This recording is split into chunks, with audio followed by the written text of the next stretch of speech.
Hello, magandang umaga, tanghali, hapon, gabi sa fire elements na Sagittarius sign. Okay? Sagittarius sign. Lola Baby nagpapakilala. Isang like, subscribes, and share lang po. Timeless reading, general reading, hindi po ito personal. If you want a private reading, feel free to email Lola Baby dito, Maldives Seacoast or maldivesseacoast@gmail.com. Your first energy. Okay? Ito ay timeless reading for the month of July. Okay? So, ano itong tinatawag the Eight of Wands. Okay? So, nakita ko for some of you dito, meron kayong, it's like you wanna try. Okay? Maybe, when I welcome. Okay? It's out of the box. Your thinking. Okay? Your mind is out of the box. Di ba? So, naririto ang tinatawag, sandali. Yan ha. Okay. Ano ito? You want to tinatawag gastusan or acquiring. Di ba? Acquiring wealth, gastusan, whatever. Di ba? So, ibig sabihin ito yung tinatawag, naiisip mo, pinaplano. Maybe ito yung tinatawag, igagawa mo. Okay? Gagawa mo ng drawing. Di ba? Okay? Ito yung gusto mo. Di ba? Ano yan? Sandali. Sandali lang. Okay? So, ibig sabihin, narito ang tinatawag na, ano gaari? The Hierophant. Is that the Hierophant? Sandali nga. O, the Justice. Diba? Kumbaga, sandali.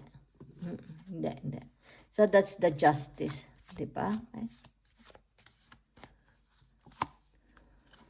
Okay, as a father. Sino ang father figure dito? Okay. Ikaw ga ito? Yan. Or tatay mo ito. Di ba? So, it's like tinatawag na, teka muna, maganda ito ha. Okay. It's like you are waiting. You are waiting for abundance. Di ba? You are waiting for success, result. Di ba? Kumbaga dito yung tinatawag na maganda attitude mo. Okay? It's like yung tinatawag na alam mo it will come to you. You will receive this, di ba? So it will be granted. Ibig sabihin nito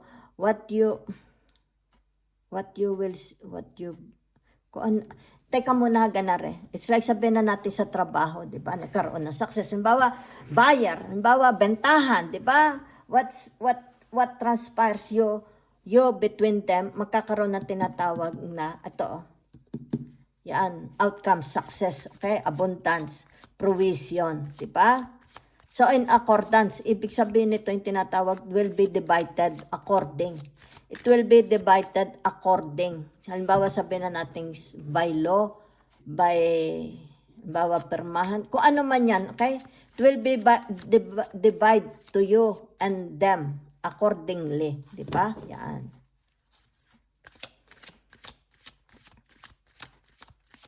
It's like for some of you, anong gagawin mo dito? Okay? It's like, I don't know, ano ito, you want to, sandali ha, bakit ito may crucifixion? Sandali.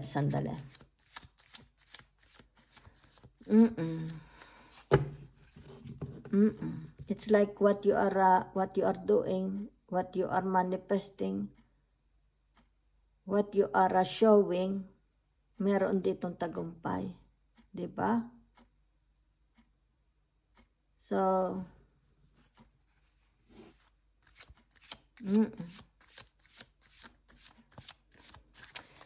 gamit nga ako ng ibang card. Sandali. Gamit tayo na Lenormand. Tingnan ko lang, ha?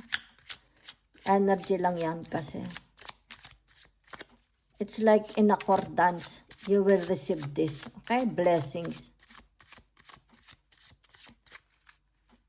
Ano ito? A legacy or will of kasi ito hahawakan, ibibigay, kumbaga i-award sa iyo. Diba? Because of your it's like tinatawag, you are entitled, you are the chosen one because of your tinatawag what you are giving, what you are doing, di ba? So, ibig sabihin nito yung tinatawag karapat-dapat, you are entitled for this. Okay? So, ibig sabihin may permahan ito. It's like sabihin natin permahan between you and the judges, between you and the lawyers. Okay? Yan. So, it's about authority with authority. Okay? Sandali lang ha, narito ang tinatawag na looking at the stars. Diba? Okay? So, ano ibig sabihin nito? Yan ha. So, ito yung ibig sabihin, ito yung the final result, the final outcome. Okay? The final outcome. Ano itong hinihintay mo, di ba? Yan. So, ibig sabihin nito, the final outcome. Kasi ito ikaw, okay? What you are waiting. Yan na. So, very, very positive. Maganda ang iyong attitude. Ano ito? The final outcome. Yan, oh. It will be granted. It will be given to you. Reward. Okay? Yan. So, ito yung manifesting nakikita ko, ha? Okay. Kung sino man ito, maybe ito yung lawyers, okay? People with authority. Diba? Yan, oh. Kasi dalawa nagtabi, ha? It's like sabihin natin, bangko, i-release ito. Halimbawa, in the form of money, through bank. Maaari ito collectibles through bank, di ba? Yaan. So, narito ang tinatawag, ano gaari bang pera? But may kasamang mga facts, di ba? Okay? So, ibig sabihin ito, ang nakikita ko for some of you, is tinatawag na someone, okay? Sandali.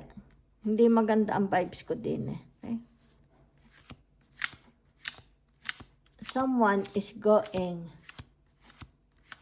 Time mo na ha. Kumbaga dito yung mamantsahan niya. Okay? Baka ito yung mamantsahan niya ang iyong pangalan. Diba? Kasi it's parang vampire. Diba? Kasi may dala siyang, ingatan ha, ingatan may swords. Okay? May dala siyang packs. It's like, ano ka nito, i-discredit. Maaring i-discredit niya, ikaw, okay? Sisirain niya ang puri mo, sisirain niya ang pangalan mo. Ay, very careful, okay? Meron dito, it's like sisirain niya ang pangalan mo, okay? Sirain niya ang pagkatao mo. Ingat po. Yan. Ano ito? Gains. Ay, ano ito? It's like tinatawag written in the star. Ayan, oh. It's like for some of you, maari ito'y casino, bingo. Yan, oh. Lalaro siya, okay? Kaya pala siguro lumabas itong tinatawag na looking at the stars. Diba? Okay? So, ibig sabihin nito, yung tinatawag na, ayan, oh. It's like, merong panalo. Okay? Baka ito'y mananalo ka. Halimbawa, nagbakarat ka. Di ba? Casino. But I'm not, hindi, ito'y, syempre kayo million, di ba? Baka meron dito siya swertehin. Okay? Yan, oh. So, be very, very careful, ha? Meron lang dito hindi maganda intention. Okay? Baka kayo maloko. Baka ibig sabihin nito yung tinatawag na may intention siya sa inyo, tinatawag na pera. Okay? So, ano ito? Meron ditong grieving. Di ba? Okay? So, meron dito, it's like tinatawag makikipagsapalaran. Baka ito'y magbibinggo, magbabakara, casino. Di ba? Sugal. Yan, oh. Meron dito. Di ba? Yan, oh. It's like ito'y ilalaro niya. Either, itong tinatawag the Queen of Pentacles is ilalabas niya or kokolektahin. Di ba? So, it's like tinatawag capable. Okay? It's like tinatawag hindi natitinag. Diba? It's like tinatawag game siya. Diba?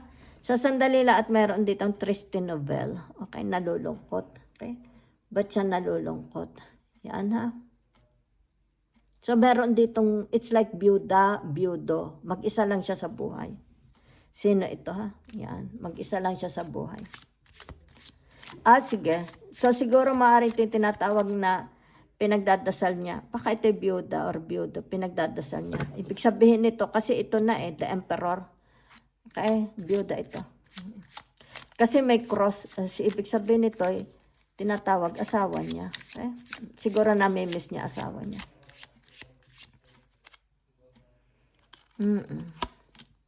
So, meron ditong bahay. Teka muna nga. Ang laki naman ng bahay na ari. Okay? So, ibig sabihin nito, itinatawag na family, maybe a family home, a family house, di ba? Baka ito'y bahay ng asawa.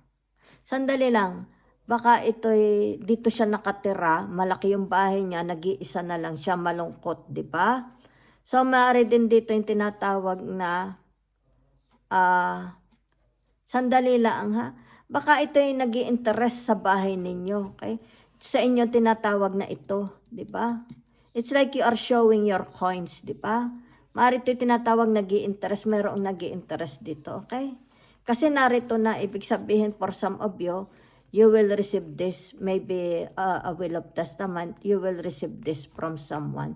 Maybe biyanan or asawa o kaya kapamilya, di ba, magulang, di ba? Meron din, it's like tinatawag manahan siguro ito, okay?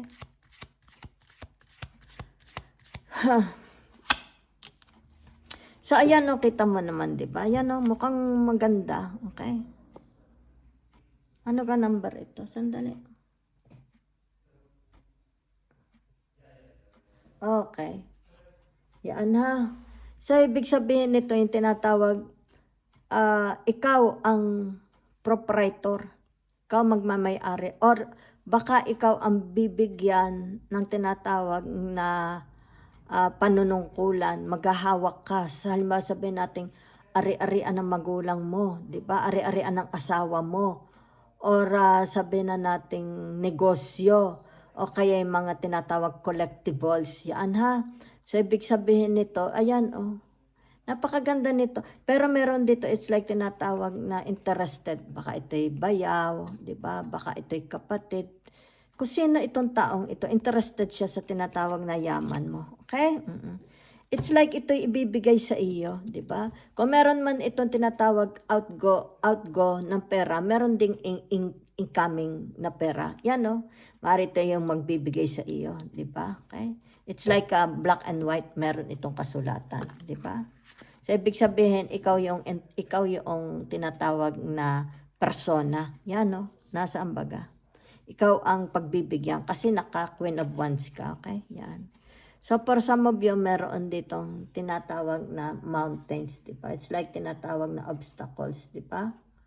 So, whatever is this, nakikita ko sa inyo, malalampasan ninyo, okay? Malalampasan ninyo. Yan. It's like dito, hindi kayo pinanghihinaan ng loob, di ba? Yan. Kumbaga dito tinatawag, you're always praying. You believe in God. It's about your religion, your faith, di ba? Yan. So, maaari ito yung tinatawag na a test. You will be put into test, di ba? Yan. Kumbaga dito, yung tinatawag, tingnan nga ako, ito yung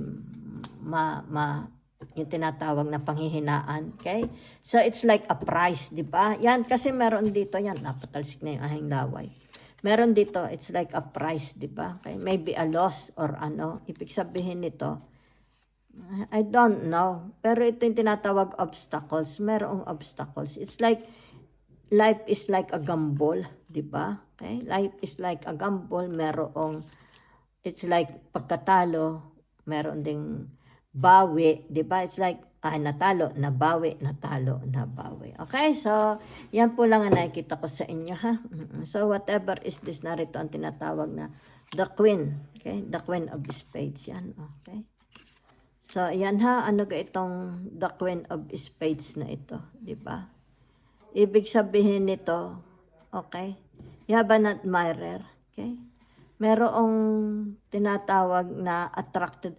Yan it's like tinatawag na siguro you will receive, okay? A bouquet, a jewelry, maybe sa asawa mo or admirers.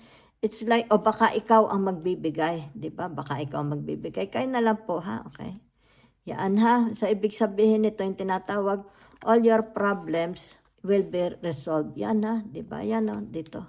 Okay? All your problems will be resolved. So, ibig sabihin nito, for some of you, masyadong, it's like tinatawag, meron kayong mga passion. Maybe gambling is your passion, di ba? Iingat dahil baka ito'y malaki ang pagkatalo. Okay? Dahil narinig ang tinatawag na, ayan umiiyak ang kanyang. Siguro nagsisi siya, di ba? Okay? So, ibig sabihin nito, yung tinatawag, iingat. Maybe there is a loss. Magkakaroon ng loss, di ba? Okay? So, ibig sabihin nito, ang tinatawag, the big daddy. Okay? The big bear. Okay? Yan. Meron ditong the big bear. Okay? So, ano ibig sabihin ng the big bear? Okay? So, ibig sabihin nito, yung tinatawag na, protektahan mo. Protect what belongs to you. Yan, no? Kasi meron dito, it's like tinatawag na ang alam nila, meron silang gusto nilang, it's like rights, di ba? They have a right. Kung kaya whatever is this, it's like tinatawag written in the stars, you will receive this, di ba? Itong tinatawag na abundance, protect it, okay? Protect it from, sabihin na natin, baka ito yung mga magnanakaw, baka merong gustong magnakaw sa bahay nyo, o yung tinatawag, gusto niyang i-claim. It's like, I have the right, may right ako dito, di ba? So, ibig sabihin nito, protect, okay? Protect. What you think, what you believe belongs to you, okay? Protect your family, your children, your wife, di ba? So, ibig sabihin nito, nakikita ko lang dito, tinatawag obstacles, di ba? Obstacles, ma-overwin mo, okay? Kumbaga dito, tinatawag na ma-overcome mo, di ba? Whatever obstacles, okay? Kasi ito yung tinatawag your energy. It's like a catalyst, your catalyst, di ba? So, for some of you, be very, very careful kasi narito ang the Queen of Pentacles. Either ito yung tinatawag palabas or papasok, okay? Sabihin natin, nagmadyong ka, ay nanalo. Di so, maganda, di ba? Maaring kung halimbawa ay natalo, ibig sabihin nito, labas ang pera mo. Kaya narito yung tinatawag, the weeping lady, okay?